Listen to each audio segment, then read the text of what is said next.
어서오세요. 반갑습니다. 안녕하세요. 저는 결혼한 지 2년 된 26살 유부녀입니다. 남편은 5살이 많고 같은 회사를 다니고 있습니다.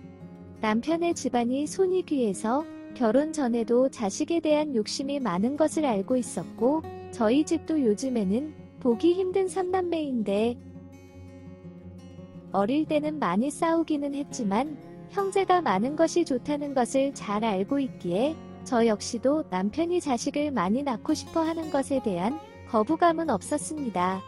오히려 저도 자식에 대한 욕심이 있었습니다. 결혼한 이후부터 열심히 임신을 도전하였지만 4번 실패했습니다. 저희 부부 둘 다 나이가 어리고 건강했기에 곧 임신이 될 거라는 희망을 가지고 지냈지만 1년이 지나고 2년이 다 되어가니 둘 다 걱정되는 마음에 불임 클리닉을 가게 되었습니다. 그런데 예상치 못한 결과를 듣게 되었습니다. 제가 자궁이 2개 즉 중복자궁이라는 것이었습니다. 어렸을 때부터 남들보다 조금 생리주기가 짧다고 생각했지만 이상할 정도도 아니었고 살면서 자궁이 아픈 적도 없어서 몰랐습니다. 의사 말로는 중복자궁이 생명에 지장을 주거나 일상생활에 문제가 되는 병은 아니지만 자연 임신은 일반적으로 자궁이 하나인 다른 여자들 대비 많이 어렵고 자연적으로든 인위적으로든 임신이 되어도 조산이나 유산이 될 가능성이 매우 높다고 하였습니다. 그러면서 아이는 포기하는 것이 좋을 것 같다고 하였습니다. 아이를 가질 수 없다는 의사의 말에 저는 저대로 남편은 남편대로 큰 충격이었습니다. 남편에게 미안한 마음도 켰지만 아직 20대 중반인데 여자로서의 인생이 끝난 것 같아서 매일매일 우울하고 무기력했습니다. 남편도 이런 저를 위로해 주려고 처음에는 엄청 노력을 하였습니다. 하지만 남편도 시댁의 압박과 자기 자식을 낳지 못할 수도 있다는 현실에 스트레스를 많이 받았습니다. 제 앞에서는 티를 내지는 않았지만 어두워져가는 얼굴에서 느낄 수 있었습니다. 그러던 중에 제 아빠 생신 기념으로 다 같이 모였습니다. 최대한 아무 일도 없다는 듯이 밝은 표정으로 갔지만 집안 분위기는 무거웠습니다. 아빠는 오랜만에 다 같이 모였는데 즐겁게 술을 한잔하면서 분위기를 바꿔보자며 오랫동안 보관하고 있던 당근술을 가지고 오셨습니다. 막내 동생도 올해 20살이 되어서 같이 술을 마시며 많은 이야기를 주고받았습니다. 당근술을 1병 2병 먹다 보니 제법 술기운도 올랐고 진지한 이야기들을 하기 시작했습니다. 아빠가 남편에게 미안하다는 사과와 함께 사돈 어르신들께서 많이 속상해하실 텐데 별 면목이 없다며 먼저 임신 문제에 대한 이야기를 꺼내셨습니다. 저희 부모님께 항상 예의가 바른 남편이었지만 입장 바꿔놓고 생각해보시면 당연한 거 아니겠냐며 날카로운 반응을 보였습니다. 아빠는 계속 미안하다고 남편에게 사과만 하였습니다. 남편은 사과만 하실 것이 아니라 현실적인 해결 방안을 마련해 주셔야 되지 않냐며 아빠에게 따졌습니다. 아빠는 남편이 이혼을 하고 임신이 가능한 다른 여자를 만나서 새 장가를 가겠다고 한다면 우리로서는 사실 붙잡을 수가 없다면서 남편이 생각하고 있는 해결 방법이 뭐냐고 역으로 물으셨습니다. 남편은 저와 이혼하고 싶지도 않고 남들처럼 아이를 낳고 키우면서 행복하게 살고 싶다고 하였습니다. 그런데 저는 아이를 가지는 것이 현실적으로 불가능한 상황인데다가 그렇다고 남편이 밖에서 다른 여자를 통해서 아이를 낳아온다면 과연 제가 친자식처럼 잘 키우면서 문제없이 가정이 유지될 거라고 생각하지 않는다고 하였습니다. 그러면서 막내 처제가 이제 고등학교도 졸업했고 20살이 된 성인이고 대학도 안 가고 딱히 하는 일도 없으니 저 대신 대리 임신을 해줄 수 있는 것 아니냐고 하는 것이었습니다. 그러면서 마음 같아서는 막내 처제가 여러 명의 아이를 낳아주었으면 좋겠지만 그건 욕심인 것을 알고 있다며 아들을 낳을 때까지만 대리 임신을 해주었으면 좋겠다고 하였습니다.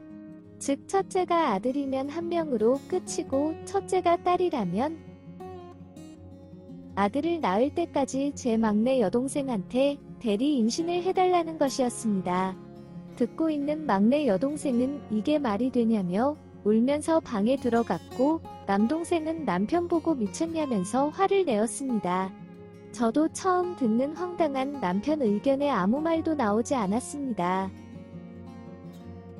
조용히 다 듣고 있던 아빠는 남편의 뺨을 열어 대 때리면서 건강하지 못한 딸을 시집 보낸 장인으로서 항상 사위인 남편에게 항상 미안하고 면목이 없지만 그렇다고 이런 소리까지 하는 남편과 저를 계속 살게 할 수 없다면서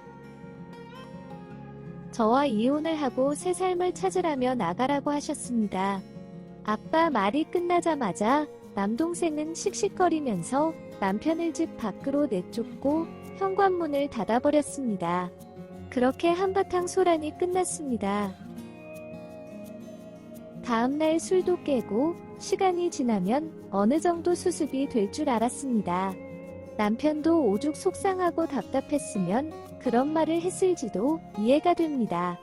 하지만 다음날 아침에 남편은 폭행으로 경찰서에 고소한다며 연락이 왔고 이혼의 귀책이 저한테 있으니 위자료 및 재산 분할에 대해서 토달지 말라고 하였습니다.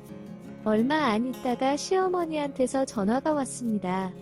밖에서 아이를 낳아서 오는 것보다 오히려 가족 내에서 가족의 핏줄로 낳는 것이 더 좋은 것 아니냐면서 틀린 소리를 한 것도 아니고